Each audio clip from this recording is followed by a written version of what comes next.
Hello dear student, welcome to MKS physics classes.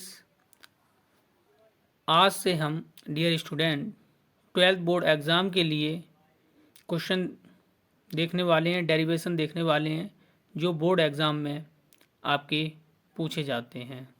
तो आज हम चैप्टर 12 एटम से स्टार्ट करते हैं और इसका टॉपिक लेते हैं डिस्टेंस ऑफ क्लोसेस्ट अप्रोच।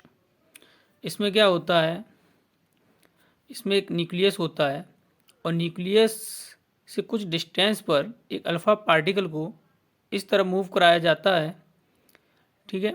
और ये अल्फ़ा पार्टिकल इस न्यूक्लियस के जितना क्लोसेस्ट पहुंच सकता है उसी डिस्टेंस को हम डिस्टेंस ऑफ क्लोसेस्ट अप्रोच बोलेंगे।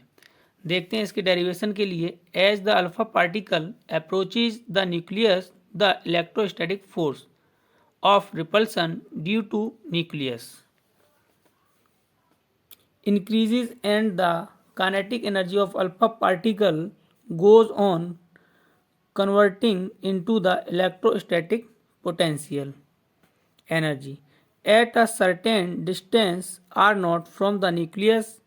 Whole of the kinetic energy and alpha particle converts into electrostatic potential energy and alpha particle cannot go further close to nucleus. This distance r naught is called distance of closest approach. देखिए इसमें है क्या चीज़। ये हमारा एक nucleus है। क्या है? न्यूक्लियस, जिसका चार्ज कितना होगा Ze, और ये हमारा अल्फा पार्टिकल है जिस पर चार्ज कितना है 2e।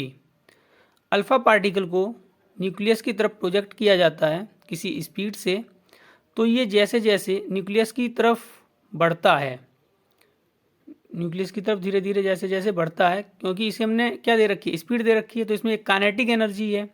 तो धीरे धीरे धीरे धीरे ये काइनेटिक एनर्जी क्या है, डिक्रीज होती जाएगी और न्यूक्लियस के नियरेस्ट आकर के इसकी जो काइनेटिक एनर्जी है वो पोटेंशियल एनर्जी में कन्वर्ट हो जाएगी और अल्फ़ा पार्टिकल वापस जाने लगेगा। तो जिस डिस्टेंस तक ये अल्फ़ा पार्टिकल न्यूक्लियस के पास पहुंचता है, तो न्यूक्लियस के सेंटर और अल्फ़ा पार्टिकल की जो डिस्टेंस होती है उसी डिस्टेंस को हम बोलते हैं डिस्टेंस ऑफ क्लोसेस्ट अप्रोच। इसका डेरिवेशन देखते हैं। At distance of closest approach, इस कंडीशन में क्या है, जिस अल्फ़ा पार्टिकल को काइनेटिक एनर्जी गिवन की गई, वो जब अल्फ़ा पार्टिकल न्यूक्लियस के पास आ रहा था तो अल्फ़ा पार्टिकल की काइनेटिक एनर्जी किस में कन्वर्ट हो रही थी, इलेक्ट्रोस्टैटिक पोटेंशियल। तो जो काइनेटिक एनर्जी, पूरी काइनेटिक एनर्जी जब अल्फ़ा पार्टिकल जब न्यूक्लियस के पास आ जाता है तो ये काइनेटिक एनर्जी अल्फ़ा पार्टिकल की इलेक्ट्रोस्टैटिक पोटेंशियल एनर्जी में कन्वर्ट हो जाती है। तो वो ये kinetic energy of alpha particle equal to electrostatic potential energy. Suppose kinetic energy of alpha particle के equal to electrostatic potential energy का फॉर्मूला क्या होता है, 1/4πε0 Q1 Q2/R। तो ये तो कांस्टेंट तो हमारा है ही है, 1/4πε0 Q1 का मतलब न्यूक्लियस पर जो चार्ज है, न्यूक्लियस पर चार्ज कितना है Ze, इंटू दूसरा चार्ज हमारे पास क्या है अल्फा पार्टिकल। अब अल्फा पार्टिकल चार्ज कितना होता है 2e, इंटू 2e अपॉन, अब देखो अल्फा पार्टिकल यहाँ पर जब आ गया तो इसकी अल्फा पार्टिकल की जो काइनेटिक एनर्जी थी वो सारी इलेक्ट्रोस्टैटिक पोटेंशियल में कन्वर्ट हो गई, तो ये वापस जाने लगा यहाँ से। तो यहाँ से और न्यूक्लियस के सेंटर की जो डिस्टेंस है वही हमारी क्या है r0। अब हम r0 फाइंड करेंगे यहाँ से, तो हमारा r0 क्या बनेगा, r0 k की जगह आ जाएगा और k r0 की जगह आ जाएगा।